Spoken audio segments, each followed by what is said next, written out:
are you ready? I am ready. This week, Sandy and I watched what everyone apparently on the planet has watched. Yes, 56 million original viewers on Netflix. The biggest, I think that's like the biggest thing on Netflix ever or something. It is. Fred can check that out for us. Don't just say yes, Fred. Just say yes. We watched Birdbox. Birdbox. All right, and now, in order to tell you about it, we're going to have to put some blindfolds on. Oh, God. Okay, Sandy. Okay, so my first question. Okay. You know how when you put a blindfold on? Yeah. And you can kind of like see underneath, like I can see. Yeah. Okay. Would the entity get me right now first from of all, underneath? That's what I want to know. I want to tell you, I wouldn't last 3 seconds in this scenario. I just put my blindfold on and promptly smashed my face into my microphone. Well, my earrings just got real uncomfortable. I actually do not think you would have a problem if you could see down, because remember when they're also we should say spoiler. We should say spoiler alert, because we're gonna like give away the whole thing, right? So if you have not watched Bird Box, you're gonna need to fast forward a little bit. Look what I can do blindfolded. I can't see you. I have no idea what you can do blindfolded. Do you want me to look up? No. Okay. No, don't look. Don't take off your blindfold. God damn it, Heidi. Have you learned anything? Okay. So here's why I don't think that if you looked down underneath it that you would get in trouble, because in the first, in the house where they're in for like the first half of the movie, they're like, "Oh, just avert your eyes," right? So you could have your eyes open, but you could avert them. And also because like under all the shots that they have where she's got the blindfold on, she can kind of see through it a little bit. Yeah. Well, okay, then this is very problematic. Then why the fuck was she going to sacrifice a fucking child on the rapids if she could see down? I know. I agree. There are a couple of things that are problematic with this. First of all, I need to say two things. Three Am I things. getting ahead of us? No, you're not getting ahead. I just need to say three things before I forget, because we have these blindfolds on and now I had to memorize what I was going to say. Real frantic. I know. Let's just take a moment and breathe. Breathe. But that's what the movie does, right? It does. Okay. It's so intense. Okay. First of all, everything feels really intense with the blindfold on. Is it BDSM or is it Bird Box? Heidi, just calm down. It's okay. Let's just take a second. Slip. Okay, so first of all, I need to say that I think Sandra Bullock is incredible. I think everything she touches turns to gold. I love her. I agree. I'm like, sorry. The blindfold's fucking with me. Emphatic. You have an emphatic agreement. I will say I did a little fact finding on the way over here, and her debut was in the movie Speed, which was in 1994. So that was 24 years ago. Which was also the same type of like bone crushing, right. like on the edge of your seat. Juggernaut. Like, is this ever gonna stop? That makes her. She's 54 years old. I need a calcium channel blocker right now. I have to tell you, I don't know what that means. What does that mean? Blood pressure medication. Oh, blood pressure. Okay. I just bumped my nose on the microphone. Okay, she's 54. 54 years old. One of the things I found unbelievable about this movie is that like her makeup and hair were fucking dialed the entire 5 years. Like she looked like she had, I don't know if she wrote that into her contract, but everyone else started to look like a little raggedy. No, Tom was clearly lifting over the course of their 5 years together. Like, did you notice that? Yeah. Tom was like cut as fuck. I'm like, where's the gym in this house? Exactly. Yeah. My second thing is this movie had a little bit of a Blair Witch Project feel to it.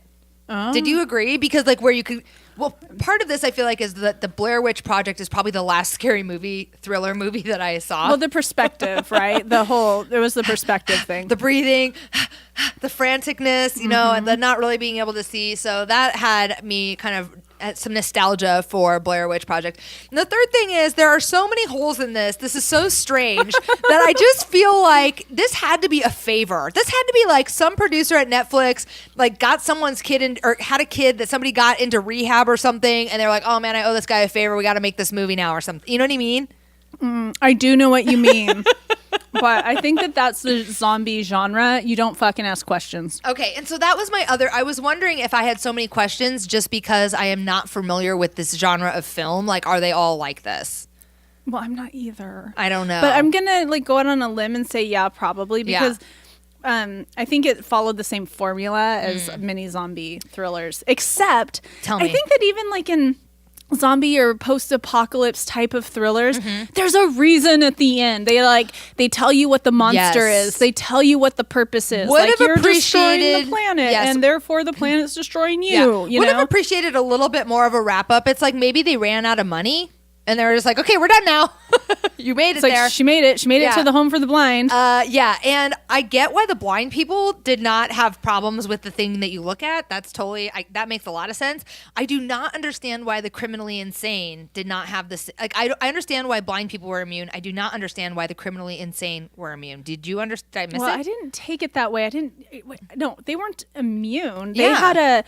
They had these, I thought that these were normal people who had an adverse reaction to the entity, that had a different type of reaction to the entity. Like, I think that this is what happens to like all of people like us. Oh, okay. So here, my understanding of it was a little bit different because when they're in the grocery store and they hear the guy in the loading dock who's like, let me in. Yeah. The one guy, Charlie, is like, oh, that guy used to be in prison and he's okay, but he was in prison. And then he is one of the first people that they encounter that has survived it, but like turned bad by it and wants to. I thought, no. This is so weird. I thought he worked there. I thought that guy was saying, I know him. He works here. Yeah, he did. Yeah. He was like, I know him. He works here. He just got out of prison, but he's really not a bad guy. He's always been nice to me. He's a fishmonger, blah, blah, blah. Yeah. And then, but then he kills that guy. Yeah. And so we discover that there are some people who look at the entity and aren't killed by it, but are turned turned insane by it. Well, I thought what it was that they thought it was beautiful. Yes, they did. Yeah, so they had a different reaction to it. Okay, that's interesting because then the guy Cliff that comes to their house, he's like, oh my God, a group of criminally insane people from the mental hospital, they looked at it and they made us look at it because they thought it was so beautiful. And so he kind of tells it that it was like because they were criminally insane. So my question is, I just want to know, the people who looked at it and thought they were beautiful, I would like to know why. Yeah, okay. That was a confusing plot point for me. I missed that little piece. I was too stressed out about God, fucking Olympia and fucking... What's Sandra Bullock's character's name? I don't even know what her name is. Anyway, I knew that labor was imminent for both of them, and it stressed me the fuck out. Yeah, it was scary. I'm like, how are they going to deliver these babies? It was really scary. I mean, that was wild. So yeah, I don't know... yeah, I would not last 3 seconds. I would be like, it had me on the edge of my seat. I don't ever watch thrillers or scary stuff like that. I was like, it was beyond. But I mean, it was a wild ride. I guess I enjoyed myself. I watched it this afternoon. I hope I don't have nightmares. It was on my mind after I watched it. Yeah. So I loved how it started. Like, you get in there and it just went hard. Yeah. Like, it just went hard on your ass, like, pretty immediately. The opening scene, she's telling those kids, like, we're doing this. Don't ask any questions. And I'm like, oh my God, we are. Okay, well, let's do it. Yeah. And even when it started amazing. Flashing back to, like, her and her sister, like, the tensions just, like, building. I did not know that what was going to happen to her sister was going to happen to her sister. It was crazy. But can I tell you, though? Tell me. I want to talk about my feelings. Talk about them. I cried at the end. So this is what people are telling me. They're like, I cried at the end when she was like banging on the home for the blind saying, take the kids. I wasn't crying then. You know when I cried? Like, I had a moment. Sandra Bullock, she moved me. She did good. Like, they shot the scene. Everything she touches is gold. She's amazing. She is. They shot the scene well and she acted it really well. It was when she and Tom and the two kids were kind of looting the house, and then the zombie people showed up, and you know Tom's gonna die. Like, even before they walked in the house, I'm like, okay, Joey, this is the scene where Tom dies. Right, because she's left with the two kids, right? Right. You know she goes on her river journey alone, and so you know this is where he's gonna die, right? Yeah. And so she runs off. He holds back to like shoot these people, and you know he's gonna die, and he tells her, like, go back to the house. If I'm not there in 15 minutes, get on the boat. So there's this scene where she's sitting on a chair at the house looking at the clock. She knows he's not coming back. And she's looking at the clock and it hits 15 minutes and she's like crying because she was in love with this man. Like, she did it well. She was in love. I agree. She portrayed it well. And I could feel her pain of he's not coming back and that she has to keep moving. Going. And this is going to segue into our main topic for tonight, you know, because I felt her pain. She was in incredible pain, but she knew what she had to do, and what she had to do was to keep moving. And she just played that scene so beautifully, and I was in tears. I agree. It was really powerful. I don't know if I was in tears there or not, but I remember thinking, like, you're right. She knows he's dead because she hears the gun go off a couple of times. And but she still waits. But she still waits, and she's just hoping, and it's devastating. I agree. It was beautifully acted. As weird as the storyline is and whatever, I think that's as fuck. I think that's why people are loving it, because it's just really powerful. incredible. The acting is incredible. I mean, and then I will say one last thing that had my heart just racing is when she's running through the woods and she keeps tripping over stuff. And I'm like, oh my God. Yeah, that was too many. There were too many logs in those woods for her to trip over. Now, that is a hole. Okay. Oh my God. I Who's gotta clapping? point out, Is that you? That was me. Okay. I'm getting real comfortable in this blindfold now. I have to point out 2 things that made me fucking crazy. Okay. One, they could get in the car, paint the windows blacked out so they can't see where they're driving, drive to the fucking store, get their supplies, drive home, get back in the garage with no vision at all. Yeah. But she's going down the rapids saying that one of those kids has to look. Yeah. Like, nah, bitch. If you can drive that car to the store and back and get it back in the garage, you can go down the rapids. Yeah, I mean, that was a bit of a see-through blindfold. That was a bit of a stretch in the storyline where they're like, oh, we're just going to use GPS to get to the store. Because everyone knows, like, I mean, I have never found, I mean, GPS is reliable, but I feel like my GPS doesn't say, like, turn here. It doesn't tell you where the damn driveway 300 feet, blah, blah, blah. Yeah, I agree. So that was a bit of a stretch, although it was a creative idea. I can't believe that they didn't go back to the house and then take everyone back to the grocery store. I mean, I was like, that one guy was like, we should just stay in the grocery store. And I'm like, hell yeah. You know, and then I'm like, okay, well, they have to go back and get everyone. That was a really nice house, though. I know, but it wasn't full of fucking food and stuff. Well, they could drive to the store. They could drive to the store. Okay, let me ask you, are you so comfortable in your blindfold? Do you want to do the rest of the show blindfolded, or should we take them off? No, but wait, there's more. I have one more question. Yes. I'm sorry. I didn't mean to cut you short. What the fuck? Where the fuck did Machine Gun Kelly and that girl go? They went back to the grocery store. Because she had gone to the grocery store in the first place with them. And John Malkovich, is that who that was? The bald guy? Yeah. Okay, John Malkovich had gotten drunk and said, we should stay here forever. We should not go back for anyone else. Right. And Sandra Bullock was like, we're not doing that because we're not assholes. We're going back. So then everyone came back. Machine Gun Kelly didn't go the first trip.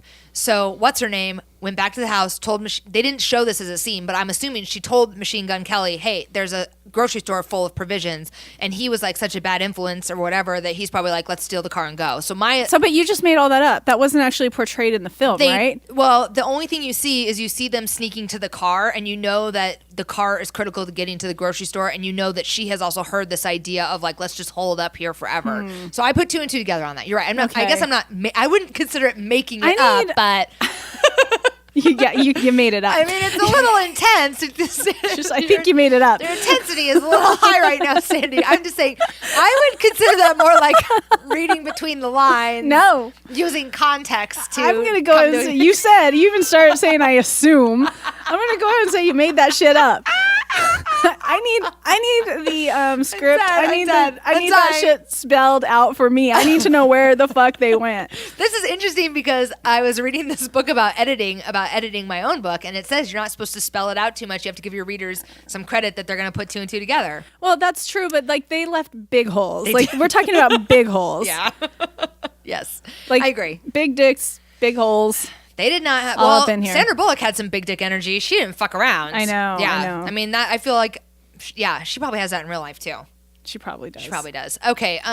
Anything? I don't think I have anything else. Although I can't remember what else I wanted to say about this. But I think I got my big stuff off my chest. Yeah, I think people were overall a little perturbed about the cheesiness of the Home for the Blind and like, well, why were all the sighted people there? But I can go with that. Like, if Machine Gun Kelly and his girl can just take off with no explanation, I could roll with a School for the Blind story. Yeah, I thought that was like kind of a cool twist. I actually didn't know. And I will say that when I first saw that the place was all white inside, I actually thought it was like Mormon. And I'm like, why are the Mormons why are they so special?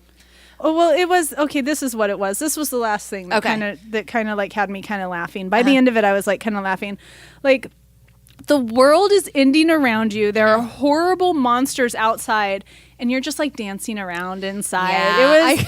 I agree. It did seem a little. It was a little. Like, how big is this? It's compound? Like you're still stuck there. Yeah, and also it's like right outside your door. It's because she like got chased all the way there by it. It wasn't like miles and miles away. It's not like your compound's hidden away or whatever. One of these days that monster's gonna figure out how to get inside. Fuck yeah, I agree.